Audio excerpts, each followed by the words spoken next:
Assalamualaikum warahmatullahi wabarakatuh. Salam sejahtera untuk semuanya. Saya Pak Ali dari Inside Chamber. Kita lanjutkan lagi untuk informatika SMP kelas 7 kurikulum merdeka. Oke, sekarang kita sampai pada halaman 16 untuk pembahasan yang urut, runtut, komplit. Gunakan playlist ini ya. Dengan menggunakan playlist, pembahasan akan didapatkan secara urut dan runtut. Semuanya Pak Adi rencanakan akan dibahas ya, mulai dari halaman pertama. Ini video kedua, video pertama sudah ada di playlist dan akan dilanjutkan terus. Link dari playlist ini ada di bawah di kolom deskripsi, silahkan dicek. Oke, kita mulai saja sekarang. Pengantar keterampilan generik. Dalam konsep kurikulum informatika dikenal ada 7 aspek praktika lintas bidang, di mana 2 diantaranya bersifat umum ya, dan akan dipraktekkan di mana-mana, bukan hanya di informatika, di kehidupan sehari-hari. Ini sangat penting ya. Tentu saja tidak semuanya harus dipraktikkan sekaligus ya pada satu aktivitas. 7 aspek praktika informatika itu adalah sebagai berikut. Yang pertama, membina budaya kerja masyarakat digital dalam tim yang inklusif ya. Dalam bahasa umum kita ya di informatika ini terbiasa bekerja secara kolaborasi. Jadi informatika ini pekerjaan yang diselesaikan banyak orang yang punya spesialisasi berbeda-beda. Nah, untuk membuat sebuah produk informatika yang bagus, kita harus berkolaborasi. Nah, di sini yang kedua, berkolaborasi untuk melaksanakan tugas dengan tema komputasi, ya, membina masyarakat kerja yang inklusif, ya, berkolaborasi, ya, kata kuncinya ini Pak Ali garis bawah ya. Kemudian mengenali dan mendefinisikan persoalan yang penyelesaiannya dapat didukung secara sistem komputasi. Ya, asal kita bisa mengutarakan pikiran kita dalam bahasa matematika, ya, bahasa matematika ini akan dengan mudah dirubah menjadi bahasa komputer. Ya, atau paling tidak kita memformulakan, merumuskan pemikiran kita nanti akan kita transformasikan dalam komputer. Ya. Kemudian mengembangkan dan menggunakan abstraksi. Ya. Jadi kita lanjutkan dulu aja, nanti kita ulas lebih detail tentang ini. Mengembangkan artefak komputasi, misalnya membuat program sederhana menunjang model komputasi yang dibutuhkan pelajaran yang lain. Ya, Pak Ali ingat pertama kali belajar pemrograman itu mengurutkan bilangan. Nah, bagaimana kita membuat alur pemikiran, bagaimana mengurutkan bilangan gitu aja. Kelihatannya sederhana karena kita sudah punya komputer alami, otak kita. Tapi bagaimana kita membuat sebuah algoritma atau sebuah sistem, ya. Kita mulai dari membuat flowchartnya dulu, bagaimana sih mengurutkan bilangan itu, pada intinya kan membandingkan. Nah, seperti itu. Kita buat alur ininya dulu, logikanya dulu, flowchartnya dulu, baru kita nanti kenali ini apa, bahasa-bahasa yang digunakan di komputer itu perintahnya seperti apa, baru kita nanti akan membuat programnya, seperti itu. Kemudian yang keenam adalah mengembangkan rencana pengujian, menguji dan mendokumentasikan hasil uji artefak komputasi. Jadi kita uji, misalnya kita input angka 5 dan 7 gitu. Benar diurutkan enggak? Diurutkan dari kecil ke besar. Jangan 2 ya, 5, 7, 12, 30, 100 misalnya. Diurutkan dari besar kecil, diurutkan dari kecil ke besar. Kalau itu sudah tidak ada error, kadang-kadang untuk 2 digit ada error. Bagaimana 3 digit? Kenapa 4 digit kan gitu ya. Jadi kita harus menguji. Kemudian berikutnya mengkomunikasikan suatu proses atau fenomena solusi TIK dengan mempresentasikan, memvisualisasikan dan memperhatikan hak kekayaan intelektual. Nah, ini penting sekali ya. Jadi pemikiran kita ini adalah kita memiliki hak intelektual di sana. Ya, dan ini bisa dipatenkan setiap pemikiran kita itu, ya. Jadi kalian bisa apa ya, dalam tanda kutip menjual pikiran kalian dengan membuat sebuah program dan gitu. Bekerja dalam kelompok akan mencakup hampir semua aspek tersebut dan hasil kerja kelompok dipaparkan baik secara lisan menjadi bahan presentasi, poster atau karya lainnya. Di zaman digital, ya, komunikasi grafis visual, ya, grafis visual merupakan memudahkan informasi tersampaikan. Otak kita itu lebih mudah menyerap informasi secara visual. Ya, semakin menarik, semakin eye catching, itu semakin mudah diserap dan orang semakin suka melihatnya. Nah, menghadapi fenomena seperti ini, kita akan menyadari pentingnya informatika, ya. Oleh karena itu kalian perlu berlatih berkomunikasi lisan, tertulis maupun menyiapkan bahan paparan dalam bentuk grafis, ya, animasi. Nah, lebih menyenangkan kan lihat animasi daripada cuma tulisan gitu aja. Mengkomunikasikan ide dalam bahasa lisan maupun tertulis tentunya kalian pelajari secara mendalam dalam pelajaran bahasa ini. Ini merupakan salah satu contoh bahwa mata pelajaran bahasa sangat penting untuk menunjang informatika. Nah, ya, bahasa itu sangat penting. Kita itu ngomong dengan pilihan kata yang berbeda, nilai rasanya, pemahamannya juga berbeda. Jadi kemampuan kita untuk memilih kata yang tepat, ya, sama-sama kamu, lo, ente, rasanya beda. Anda, kapan kita menggunakan bahasa-bahasa itu secara ini ya, secara umum memiliki nilai rasa yang berbeda, ya.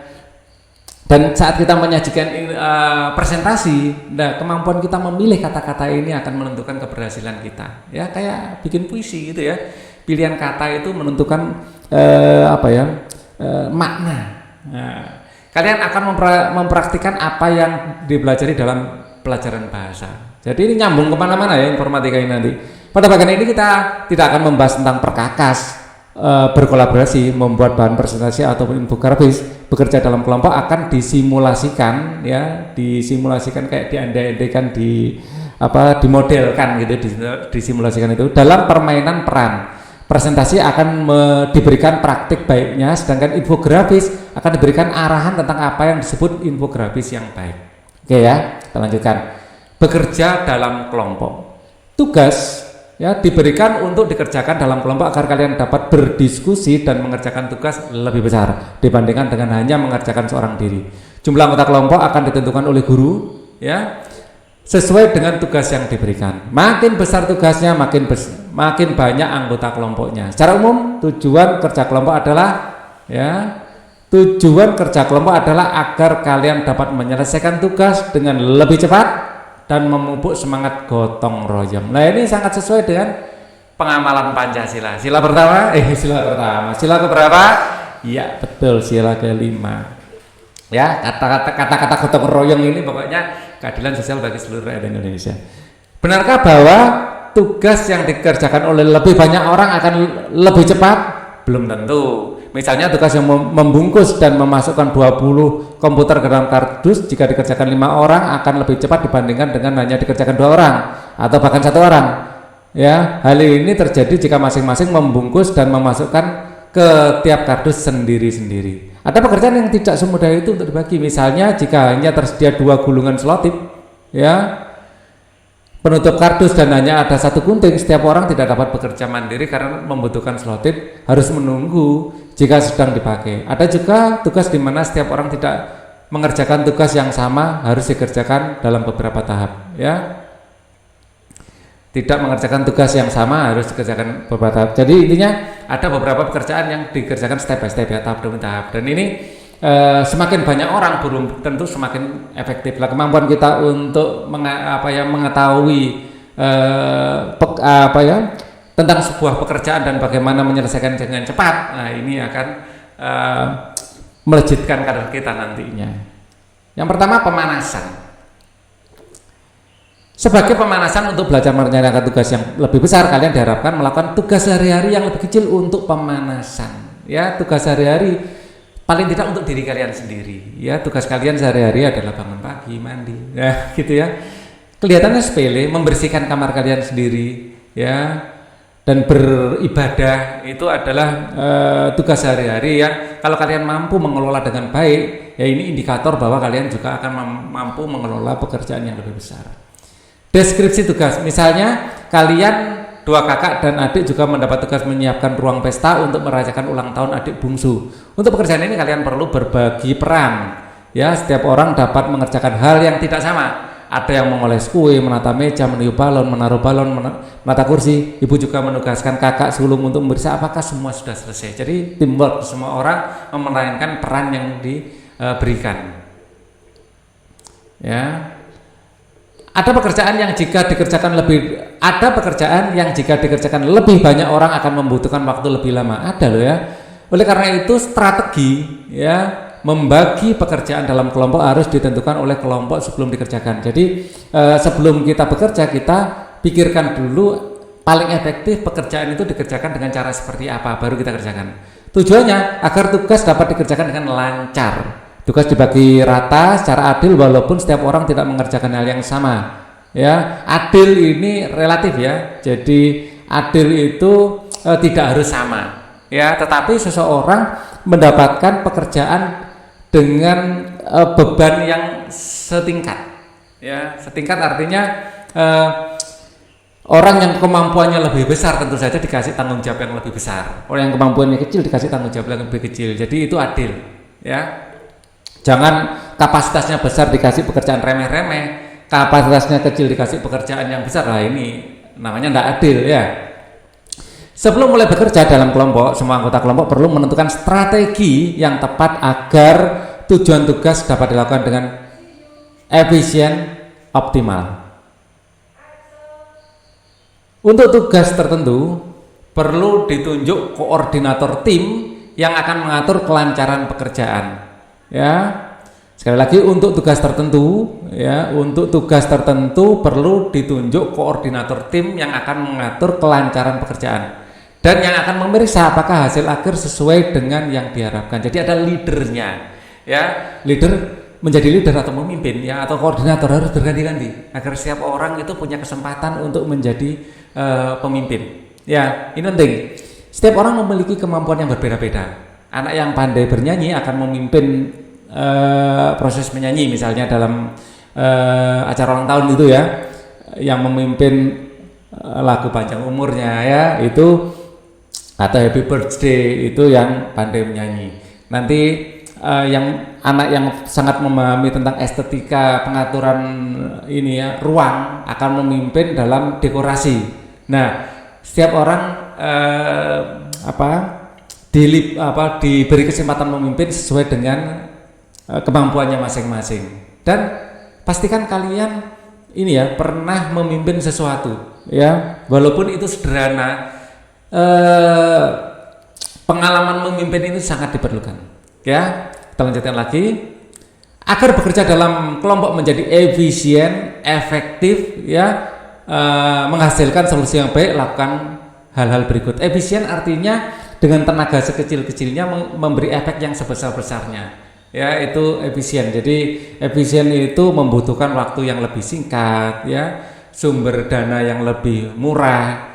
Efisien, efektif, ya, pekerjaan kalian itu benar-benar menampakkan hasil yang besar dalam dalam prakteknya. Jadi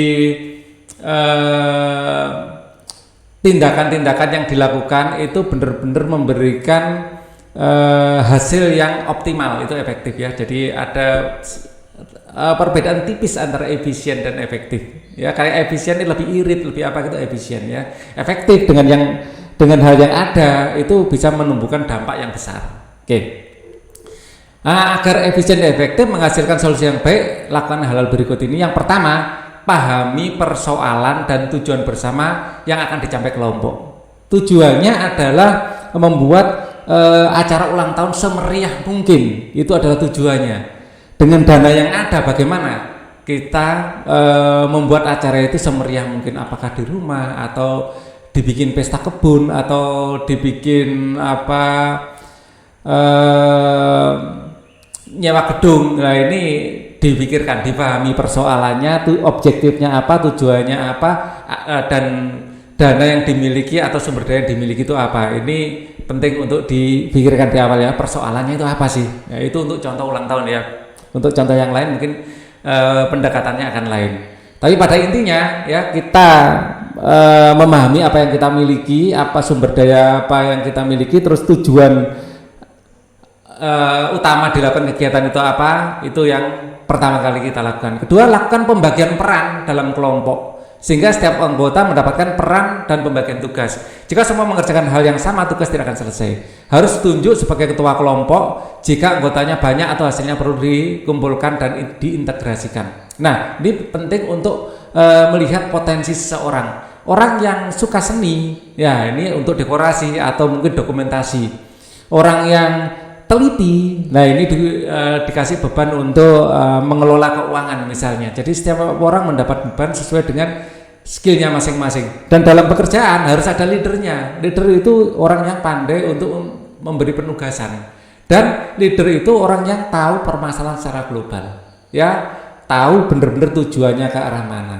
Yang nggak begitu paham dengan situasi, dijadikan yang anak buahnya istilahnya gitu ya. Akhirnya dia akan belajar juga. Nomor 3, kerjakan tugas sesuai dengan peran masing-masing. Jangan khawatir kalau perannya berbeda, kalian dapat berganti peran pada tugas berikutnya. Nah, saat kita diberi kasih peran, misalnya kita peran untuk dekorasi, kita fokus saja dekorasi, ya, fokus dekorasi. Kita serahkan, kita percayakan masalah yang lain ke orang lain, misalnya untuk membuat undangan dan lain-lain. Kita sudah nggak usah terlalu banyak mikir itu, kita fokus dekorasi aja. Jadi fokus pada pekerjaan masing-masing, ya sesuai dengan peran. Setelah masing-masing mengerjakan bagian sesuai dengan perannya, tim harus berkumpul untuk mengintegrasikan hasil kerja masing-masing. Ya ini pentingnya leader. Ya leader, pemimpin itu yang akan mengetahui tugasnya apa dan parameter apa dari tugas itu apa, apakah itu sudah tercapai atau belum, atau kurang cepat atau kurang bagus, ya dia yang akan memberi solusi. Pentingnya leader di situ. Kelompok dipimpin oleh ketua kelompok atau diskusi untuk merumuskan kesimpulan semua kelompok dengan diskusi. Walaupun ada leader tetap perlu diskusi, ya brainstorming. Kita menyerap pendapat-pendapat dari orang. Ya, tidak boleh terlalu memaksakan opininya sendiri tanpa mendengar masukan dari orang, itu tidak boleh. Ya, tapi pada saat terjadi perselisihan, pada saat terjadi sesuatu yang kritis, pemimpin harus bisa memutuskan. Walaupun kadang-kadang keputusannya itu bukan keputusan terbaik, tapi itu tetap lebih baik daripada tidak ada keputusan sama sekali. Apa yang kalian lakukan? Buatlah pembagian tugas dan peran untuk setiap anggota tim. Isi lembar kerja siswa berikut ini. Anggota kakak pertama, kakak kedua. Tugas misalnya yang satu mendekorasi, ya dekorasi gitu ya, dekorasi. Ya, dekorasi perannya itu adalah membuat, ya, menciptakan suasana yang meriah, ya, menciptakan, ya, tempat yang meriah misalnya. Yang satu misalnya tugas untuk kakak kedua misalnya membuat undangan. Memastikan setiap orang, ya, yang diharapkan datang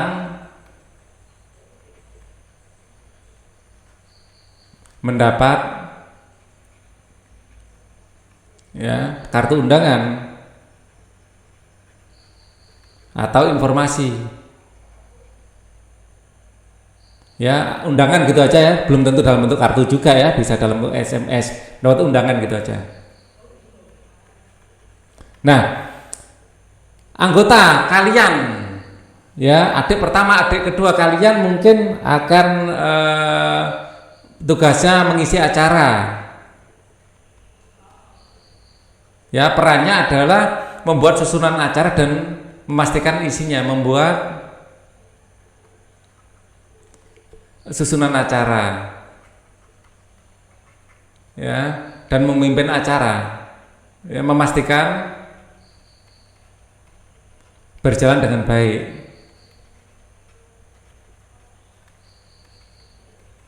Ya, adik pertama misalnya menerima tamu.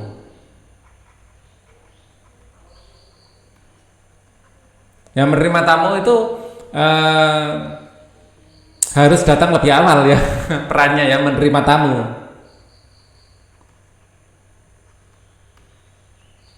Ya, datang lebih awal, pakaiannya rapi ya. Adik kedua misalnya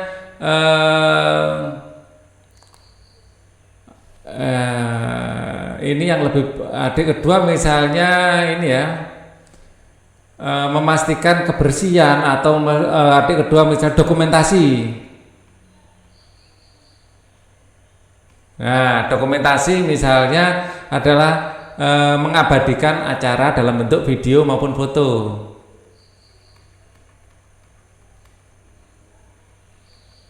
Dalam bentuk video atau foto. Perencanaan kerja kelompok. Atau tahukah kalian, tugas adalah hal yang wajib dikerjakan atau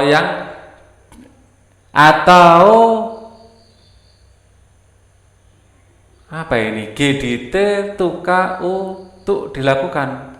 Pekerjaan yang menjadi tanggung jawab seseorang, pekerjaan yang dibebankan. Peran ini ketikanya kurang bagus ya. Peran adalah perilaku yang diharapkan dari seorang individu ya, menempati posisi atau status sosial tertentu. Contoh ketua kelompok, ini perannya. Tugas adalah sesuatu yang wajib dikerjakan, ini ya kata kuncinya, tugas wajib dikerjakan. Peran adalah perilaku yang diharapkan, itu peran. Jadi tugas itu sesuatu yang wajib dilakukan, kalau peran adalah perilaku yang diharapkan. Oke, kita lanjutkan.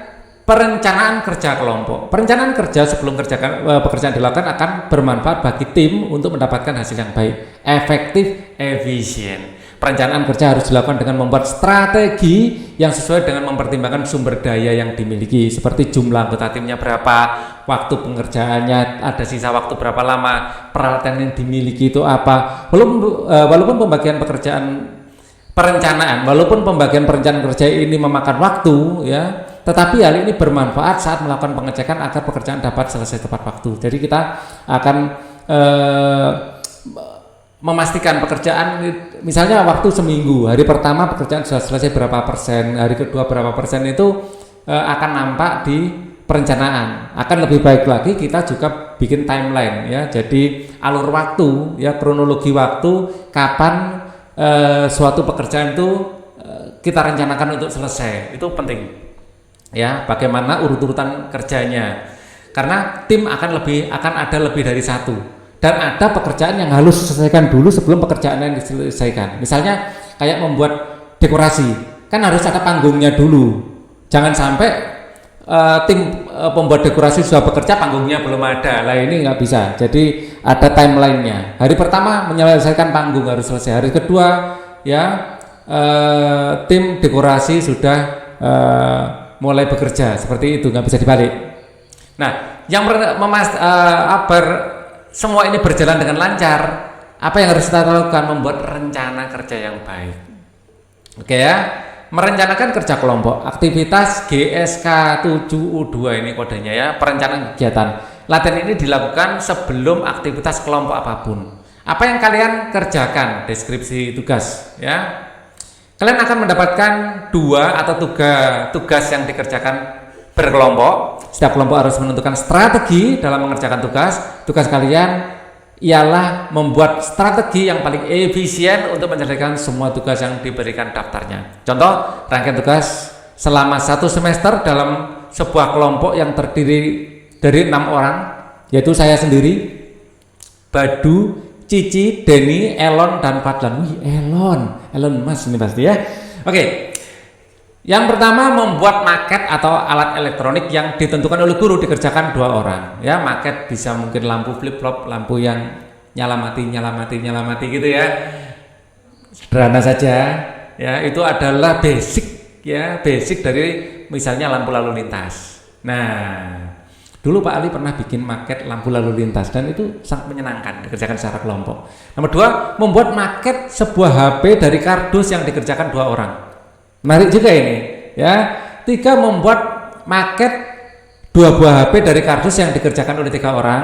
Yang keempat, menuliskan sebuah teks tunggal tentang peran teknologi dalam kehidupan sehari-hari ya. Sebuah teks tunggal tentang peran teknologi. Ini pun bisa kita jadikan sebuah kerja kelompok juga ya. Jadi walaupun itu ada karya tulis, bisa kita bekerja dalam kelompok. Ya, yang satu mencari data-datanya, yang satu mungkin nanti menyiapkan untuk pengeprintannya, yang satu mungkin mendesain dari ini ya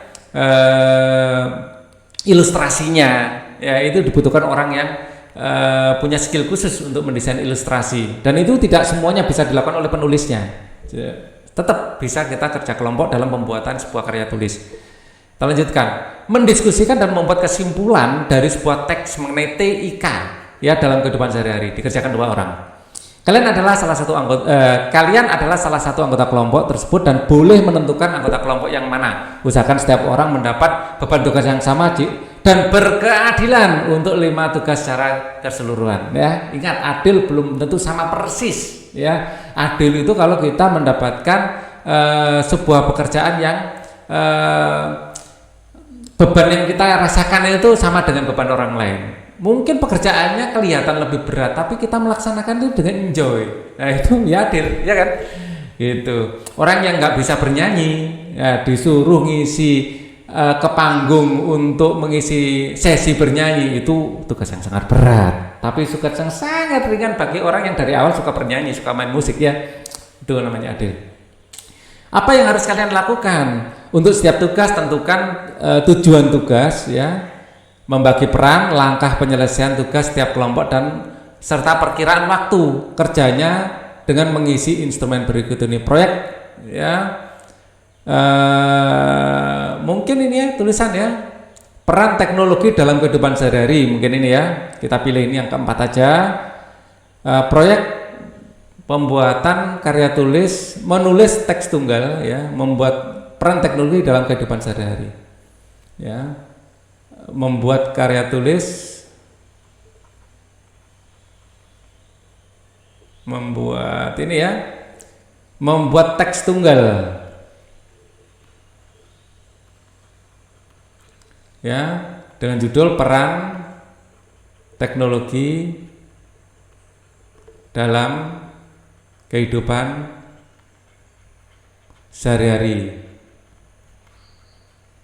ya. Anggota kelompoknya siapa tadi ya? Ali, Badu, Cici ya, Denny, Elon ya, dan lain-lain tadi. Siapa tadi? Maaf, Denny, Elon dan Fadlan. Elon dan Fadlan. Semester 1 misalnya. Tugas tuliskan dengan ringkas ya. Hasil tugas jelaskan ya. Tugasnya tadi ya, membuat karya tulis, membuat teks tunggal.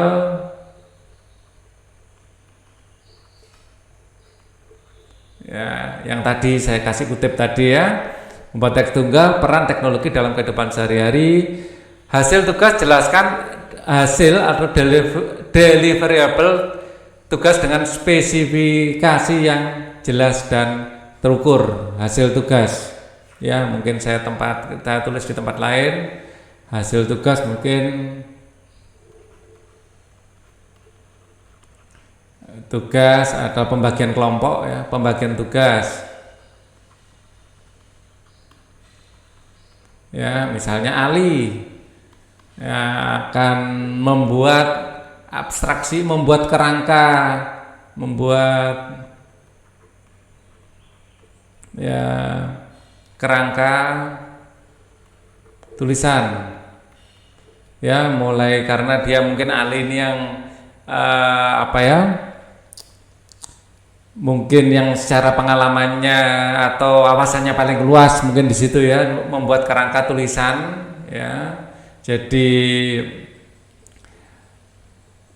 mau bagaimana dia menceritakan, mendeskripsikan tugas itu ya, peran-peran teknologi dalam kehidupan sehari-hari itu apa saja perannya. Dia yang akan mencari-cari ininya ya, mencari-cari kerangkanya. Mungkin definisi dari teknologi dulu, mungkin dia dimulai dari situ ya, mungkin dari definisi teknologi.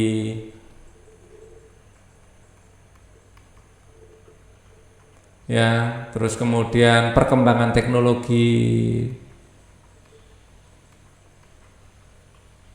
dan seterusnya ya, sampai contoh-contohnya.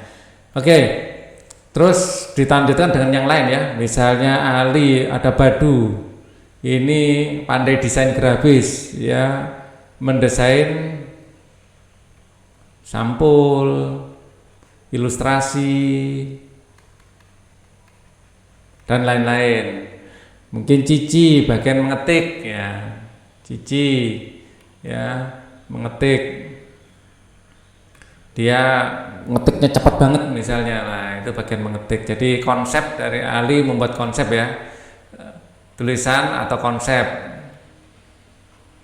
ya, mungkin detail-detailnya adalah A, B, C, D, Denny ya, Denny mungkin detail informasi ya, misalnya mencari sumber pustaka ya, contoh-contoh. Jadi support ya. Mungkin Elon bagian yang lain lagi untuk pengeprintannya mungkin. Jadi tugas ya. Waktu dan tempat penyelesaian, berapa lama waktu pengerjaan, di mana dikerjakan, di rumah atau di sekolah ya. Pembagian peran, tuliskan untuk setiap kelompok berserta perannya. Wah, ini tadi ya, hasil tugas ini ya, sudah termasuk ini berarti. Jelaskan hasil dari beberapa tugas dan spesifikasi yang jelas dan terukur. Oh, berarti di sini cuman berhenti sampai di sini aja ya.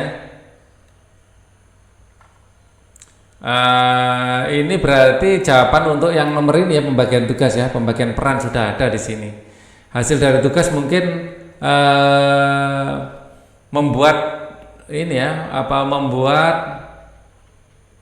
esai tentang ya, tentang itu tadi yang saya kasih tanda kutip ya, peran teknologi di dalam kehidupan manusia ya.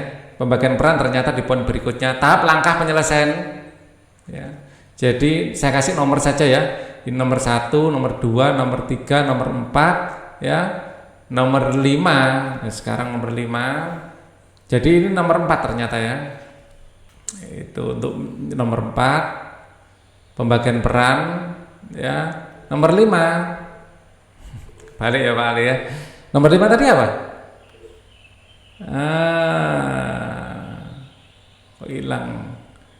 Langkah runtut penyelesaiannya.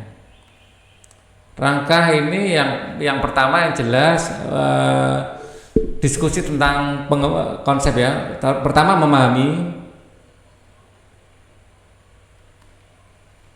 ya, memahami tugasnya seperti apa ya, mendiskusikan konsepnya,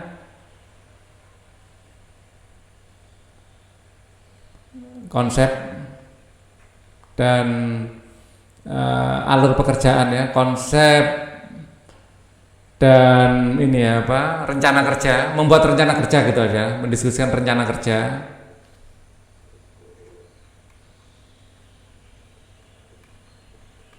Kemudian pembagian tugas,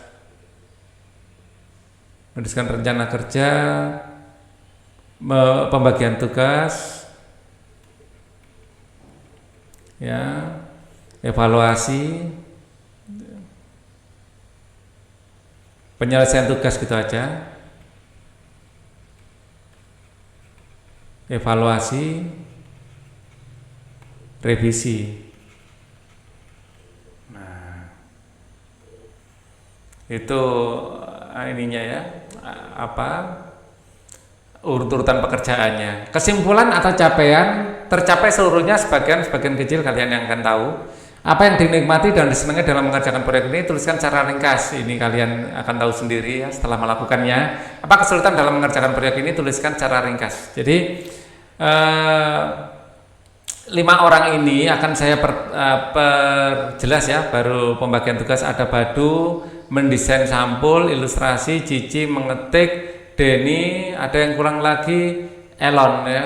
Denny, Elon, dan Fadlan. Nah, pekerjaan yang terlalu banyak ya, misalnya membuat kerangka tulisan konsep definisi ini bisa membantu Ali ya, membantu Ali.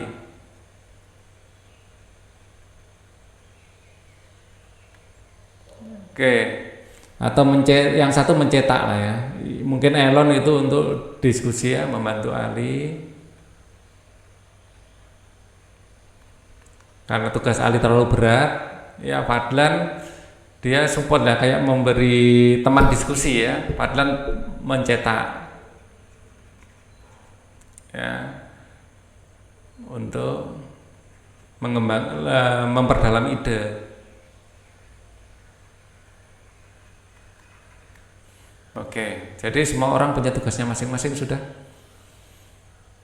Kemudian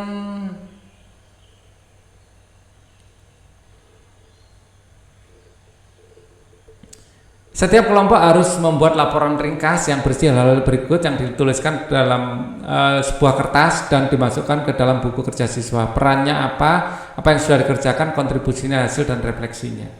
Ya. Jadi di sini mungkin membantu Ali memberi ide, terus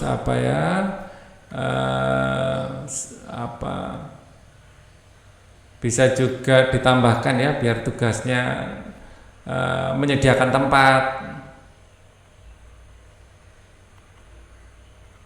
pengerjaan.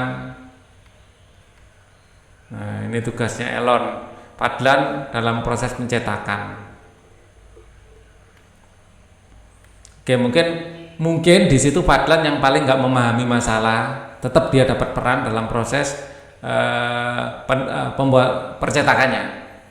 Nah, seperti itu. Jadi dalam satu kelompok mungkin kita ada satu kelompok yang tidak begitu memahami masalah, ya tetap kita kasih peran ya yang sangat dibutuhkan tapi tidak langsung berhubungan dengan peran. Jadi kita tidak memungkiri kemungkinan itu terjadi. Kemudian mengkomunikasikan hasil kerja. Hasil kerja yang telah kita kembangkan atau dibuat perlu dikomunikasikan dengan baik kepada pihak yang berkepentingan seperti pemberi kerja, khalayak umum dan lainnya. Mungkin kita minta bantuan orang tua untuk membaca hasil karya kita, mungkin ada masukan-masukan, atau saudara atau siapa guru mungkin ya. Komunikasikan hasil kerja dilakukan dengan presentasi dan demo produk dalam bentuk produk tampilan seperti infografis. Nah, infografis, nah ini penting ya. Infografis berisi informasi teks, gambar atau grafik yang akan mempermudah pembaca menangkap pesan yang dimaksud. Ilustrasi lebih mudah ditangkap, maknanya diinterpretasikan ketimbang hanya tekstual. Ya, kita banyak program yang mensupport pekerjaan ini, misalnya PowerPoint yang paling mudah ya, PowerPoint. Syukur-syukur kita mungkin Doodly mungkin ya memiliki program ini juga cocok untuk presentasi, atau banyak ya software presentasi sekarang ini sudah banyak sekali. Bukan hanya PowerPoint ini pun punya banyak dalam tanda kutip pesaing ya, artinya program yang mirip PowerPoint tapi bukan PowerPoint yang fungsinya sama banyak ya. Kalau ini Doodly lebih ke ada lebih cocok untuk kayak kartun-kartun, kayak nulis ya, jadi proses nulisnya itu ditunjukkan. Nah, itu pakai Doodly ini. Kalau PowerPoint lebih pada gambar keluar masuk, tulisan muncul, nah, seperti itu. Seringkali infografis dalam satu lembar akan lebih bermakna, menunjukkan hal-hal penting, disebut abstraksi. Infografis bukan hanya bukan hanya dalam software yang bergerak, beranimasi gitu ya. Boleh juga kita dalam lembaran kertas yang biasa kita edit di ada Photoshop atau mungkin kalau yang paling sederhana Paint atau mungkin Paint.net. Paint.net itu lebih mendetail, lebih bagus ya. Kemudian banyak sebenarnya ini juga ya pilihan yang bisa kita gunakan. Corel mungkin, tapi enggak untuk presentasi ini kurang lah Corel. Paling kalau rekomendasikan ada Photoshop atau Paint.net ini yang sederhana dan enak untuk bikin infografis. Seringkali infografis dalam satu lembar lebih bermakna dari menunjukkan hal penting, disebut abstraksi dari apa yang kalian kerjakan. Dapat dikatakan bahwa sebuah gambar mengandung 1000 makna. A picture worth 1000 words. Misalnya gambar 1.4 menunjukkan grafik infografis yang mempermudah ilustrasi, dan ini akan lebih bagus kalau kita animasikan. Nah, itu lebih bagus lagi. Ya, ini ada infografis ya. Tidak ada kata-katanya, tidak banyak tulisan yang di situ, ada sedikit saja, tetapi ini menunjukkan banyak hal. Grafik pergerakan jumlah kasus baru COVID 2019, contoh centroid based cluster di clustering algorithm ya, dan gambar komik atau kartun juga memudahkan orang mengambil kesimpulan. Ya, kita biasa mengenal apa ya, meme atau meme.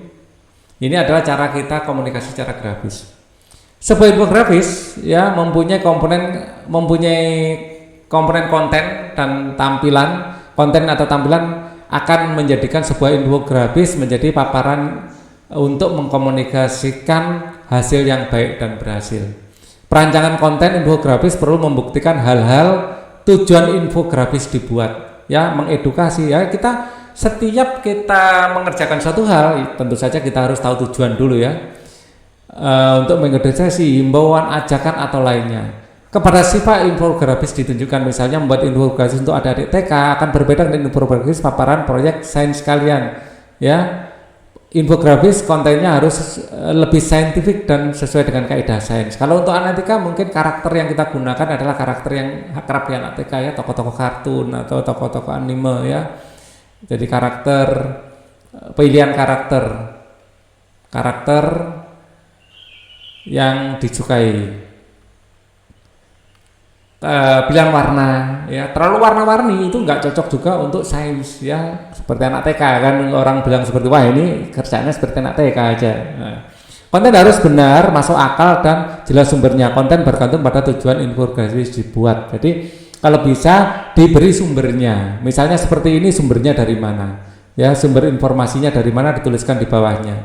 Itu akan membuat legitimasi bahwa apa yang kita sampaikan itu nggak kaleng-kaleng, orang bilang seperti itu ya, nggak asal bikin, tetapi ada sumbernya. Cuman kita menyajikan ulang dengan grafis sehingga mudah ditangkap. Dari segi tampilan kalian perlu memperhatikan hal-hal berikut saat membuat infografis. Satu, pemilihan kata-kata kunci karena sempitnya ruangan, pilihan kata yang dan kalimat yang perlu dilakukan ya. Kemudian pilihan huruf yang sesuai dengan ukuran dan jenisnya, pemilihan ilustrasi gerak gambar yang sesuai, tata warna yang serasi sesuai dengan konteks, berapa warna yang mempunyai arti sendiri. Bahkan kalian perlu memperhatikan komposisi warna agar teman buta warna masih bisa menginterpretasi dengan baik. Kadang-kadang informasi akan lebih bagus kalau kita sampaikan dalam hanya 2 warna malah kadang-kadang. Ini tergantung pada benar-benar konten yang akan kita berikan. Ya, tata letak ya. Jadi estetika ya, estetikanya harus bagus ya. Jadi kita mengenal rule of third, kita mengenal keseimbangan, baik keseimbangan grafis, geometris, keseimbangan warna. Nah, ini tata letak yang baik ya. Estetika di dalam grafis ini ilmu yang menarik juga untuk kita pelajari ya. Presentasi, laporan tertulis atau sebuah artefak komputasional, yaitu produk yang akan kalian hasilkan dalam aktivitas praktik informatika. Perlu dijelaskan agar lebih mudah dipahami, sebuah bahan presentasi yang baik adalah gabungan antara penjelasan murni, tekstual, dan infografis ya, presentasi. Kemudian perhalaman presentasinya, biasanya bahan presentasi disampaikan dalam ringkasan butir-butir penting dalam paparan. Oleh sebab itu, perkakas membuatnya disebut PowerPoint ya kita biasa menggunakan PowerPoint. Ya, kriteria dari sebuah bahan presentasi yang baik ditentukan oleh konten dan penampilannya. Jadi pertama kita pikirkan kontennya dulu, ya kontennya ini memang benar-benar sesuai dengan tujuan kita, ya. Baru berikutnya tampilannya semenarik mungkin sehingga orang itu tidak bosan, ya, mudah menangkap dan tidak bosan, mudah menangkap info dan tidak bosan. Nah ini penting ya. Kemudian segi konten mengandung berbagai bagian penting berikut yang menunjukkan alur logika dari paparan yang mengalir dan beruntut. Ringkasan, latar belakang, paparan utama dan penutup ya dari segi konten. Kedua, ditulis dalam bahasa yang sesuai dengan bentuk butir-butir kata kunci serta ringkasan teks. Seringkali bahkan bukan dalam kalimat lengkap.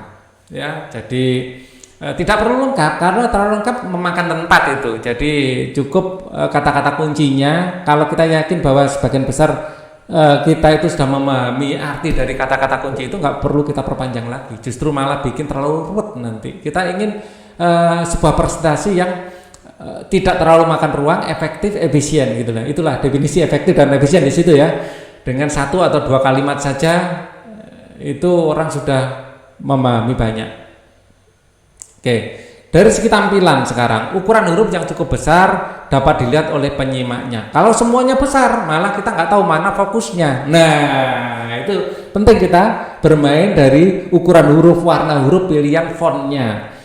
Seimbang antara teks dan gambar ilustrasi. Terlalu banyak ilustrasi mengharuskan banyak narasi. Terlalu banyak teks akan sulit ditangkap dalam waktu singkat. Kalau bisa hanya sekilas saja kita sudah tahu apa maksudnya. Ya, kayak iklan-iklan gitu loh. Ya. Jadi iklan itu sangat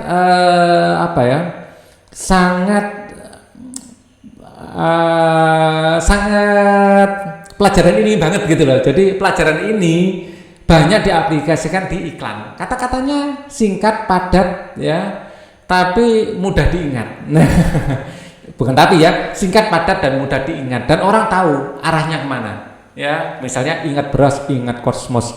Nah, gitu ya. Jadi kok bisa? Ya, karena ini adalah tempat penyimpanan beras.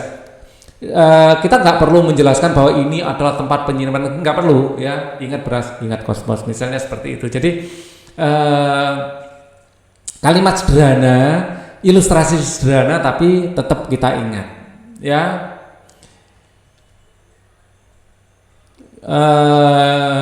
Dengan bahan presentasi yang baik, kalian akan lebih percaya diri dalam melakukan presentasi atau paparan lisan. Sebaiknya kalian memperhatikan hal-hal berikut, ya. Siapkan bahan presentasi yang baik. Dulu ada juga ya kalimat yang sangat sederhana tapi sangat diingat orang. Jeruk kok makan jeruk. Seperti itu. Ya, itu juga kalimat sederhana yang yang akhirnya malah dipakai dalam berbagai macam kesempatan. Ada lagu juga. Kok rocker juga manusia, misalnya seperti itu. Itu dari lagu sangat hook ya di otak kita sehingga kita itu kayak senang gitu menggunakan ungkapan itu. Kepandaian kita memilih seperti itu bagus juga. Dulu ada iklan polisi juga, sakitnya tuh di sini. Nah, itu dari iklan ya, akhirnya menjadi bahasa yang sering ucapkan banyak orang. Kalau kalian mampu menemukan kata-kata seperti itu dan bisa menjualnya, itu harganya sangat mahal itu untuk iklan. Sungguh ya, kemampuan kita untuk bisa merasakan sesuatu dan tahu bagaimana kita menjual kemampuan kita itu luar biasa itu. Oke, kita lanjutkan ya. Kemudian dengan bahasa presentasi yang baik, kalian akan lebih percaya diri dalam melakukan presentasi dan paparan lisan. Sebaiknya kalian memperhatikan hal berikut. Siapkan bahan presentasi yang baik dan menarik sesuai dengan waktu yang disediakan. 2. Siapkan alat bantu seperti petunjuk, pointers, ya. 3. Perhatikan siapa audiens, penyimak atau konteks dari presentasi karena akan menentukan gaya bahasa lisan dan gaya bahasa tubuh yang cocok ya. Jadi penting ya sebelum presentasi ya. Bahan presentasi yang baik ya, ini sebelum presentasi ya, melakukan presentasi. Jadi ini akan saya kotai, melakukan presentasi bahan presentasi yang menarik sesuai dengan waktu yang diberikan, alat bantu ya, kemudian siapa audiens, ini penting ya, dan konteks dari presentasi karena akan menentukan gaya bahasa kalian dalam bahasa tubuh yang cocok. Jika paparkan dengan bahasa lisan yang baik dan ucapkan dengan jelas. Kemudian pakailah bahasa tubuh yang baik, tidak terlalu banyak gerakan yang mengganggu ya. Jadi tapi bahasa tubuh itu penting juga loh ya. Jadi kita lakukan, kita belajar, kita videokan saat kita ngomong, terus kita evaluasi. Oh terlalu banyak gerakan, oh nggak ada gerakan sama sekali, garing ya kalau nggak ada gerakan sama sekali. Dan orang akan seperti patung ngomong ya gitu ya. Tapi kebanyakan gerak gini terus ya ngapain orang. Saat menjelaskan produk, konsep harus menggunakan logika yang menunjukkan penalaran yang runtut. Misalnya mulai dari deskripsi persoalan, usulan solusinya dan kesimpulan apakah solusi mengatasi persoalan. Kemudian saat tanya jawab, ya jawab dengan ringkas, tegas sesuai dengan pertanyaan, jangan bertele-tele ya. Tidak memahami jika tidak memahami pertanyaan, rangkum dan ulangi dulu untuk klarifikasi. Ya, jadi orang bertanya kadang panjang lebar, kita nggak begitu paham, kita rangkum, kita ulangi lagi, kita tanyakan, apakah ini yang ditanyakan? Nah, kalau iya baru kita jawab. Tahukah kalian apa itu bahasa tubuh? Bahasa tubuh adalah gerakan yang akan membantu memperjelas apa yang dipaparkan. Bahasa tubuh dilakukan dengan gerakan tubuh, misalnya kedipan mata, gerakan tangan. Saat bilang besar kita gini, besar. Saat bilang kecil kita gini, ya kan? Itu bahasa tubuh. Jangan ini besar sekali tampil gini, ini nggak apa-apa orang ini, ya. Kecil sekali ya, itu kan nggak masuk akal. Jadi kalau kecil itu biasanya bahasa tubuhnya seperti ini, terus matanya disipitkan gini. Kalau besar matanya dibelalakkan gini ya. Jadi bahasa tubuh itu kadang-kadang orang dalam kondisi mute, nggak nyalakan mic pun orang kan tahu, oh, maksudnya itu sesuatu yang kecil gitu ya. Oke, gerakan kepala, tangan dan sebagainya. Kita lanjutkan lagi. Nah ini bagian akhir sudah ya. Oke, apakah kalian memahami perbedaan antara berbagi tugas dan berbagi peran? Berbagi tugas adalah membagi tanggung jawab yang harus diselesaikan. Nah, kalau berbagi peran ya memastikan sikap yang baik ya membagi sikap. Berbagi peran adalah membagi bersikap ya.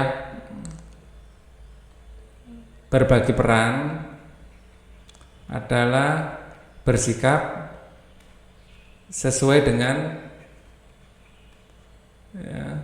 tugas yang diberikan.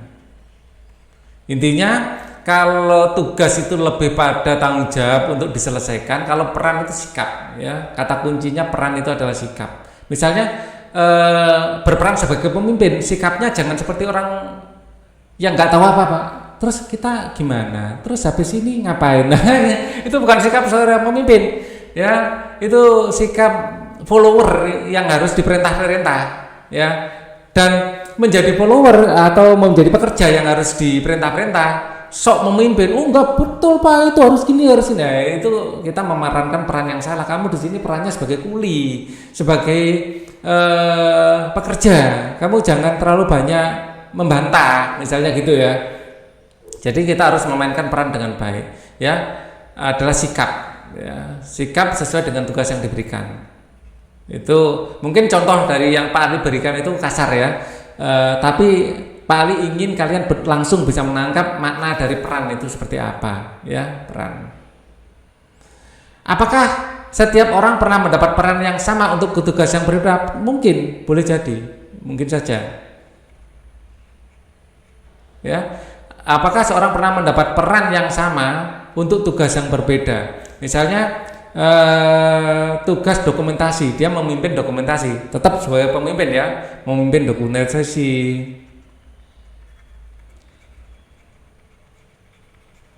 memimpin acara, tugas perannya sama pemimpin ya, acara, mungkin memimpin dekorasi.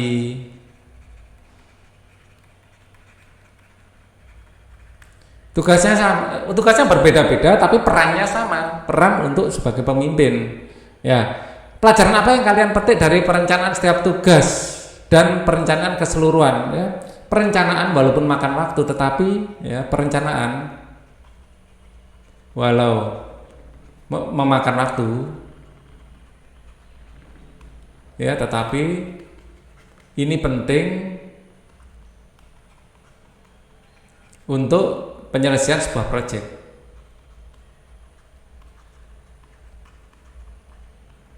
Sebuah proyek dengan baik dan tepat waktu. Ya, karena proyek itu biasanya waktunya tertentu dan kualitas yang diharapkan itu tertentu juga. Jadi harus baik dan tepat waktu. Baik tapi nggak tepat waktu.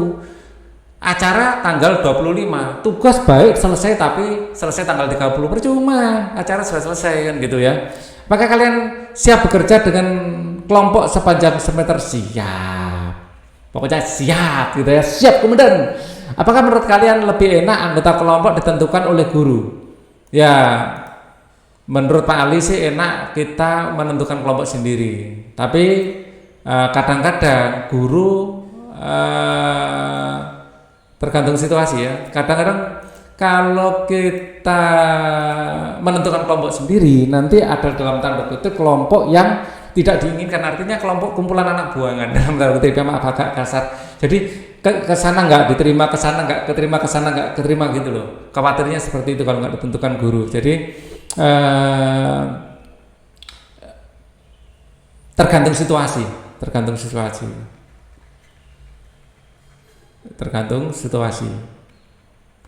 Kalau kedewasaan ya itu sudah ada, enak menentukan sendiri. Tetapi kalau belum ada kedewasaan di antara mereka, akhirnya anak yang skillnya bagus ngumpul sama anak yang skillnya bagus. Nanti yang nggak punya skill sama sekali kan kasihan. Jadi secara umum menurut Pak Ali sih untuk sementara ditentukan guru saja dulu ya. Jadi kalau sudah ada kesadaran dan ada keberimbangan di situ, nggak apa-apa menentukan kelompok sendiri. Karena mungkin kalau menentukan kelompok sendiri rumahnya lebih dekat dan lain, tergantung situasi harus harus dimusyawarahkan. Ya, dimusyawarahkan. Karena kondisi setiap kelas itu berbeda-beda. Ingatlah untuk membuat perencanaan sebelum mengerjakan tugas kelompok, tulislah pengalaman setiap kerja kelompok dalam jurnal kalian sehingga dapat berbagi tugas, kalian bisa bergiliran dan adil. Nah, oke. Ini akhir dari diskusi kita. Kalau ada sesuatu yang ingin didiskusikan lebih lanjut, komen di bawah. Nanti Pak Ali akan buat juga video-video pendek yang berisi materi-materi ini yang tak pecah menjadi kecil-kecil. Mungkin dengan kayak seperti biasa Pak Ali kan bikin short video seperti itu, atau mungkin dalam bentuk animasi biar lebih mudah diingat. Thank you for watching. Wassalamualaikum warahmatullahi wabarakatuh.